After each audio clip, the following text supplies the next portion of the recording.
Allahumma salli ala Sayyidina Muhammad wa ala ali Sayyidina Muhammad sallallahu wa sallama alaih. Jangan dia sebut sallallahu wa sallam alaih, salah.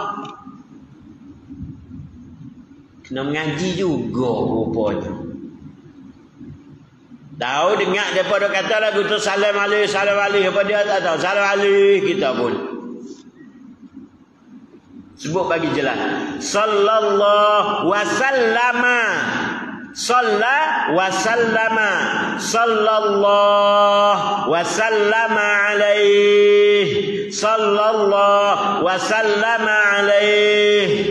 Tu cara jawab dia. Ya wasallam alaih. Tak betul.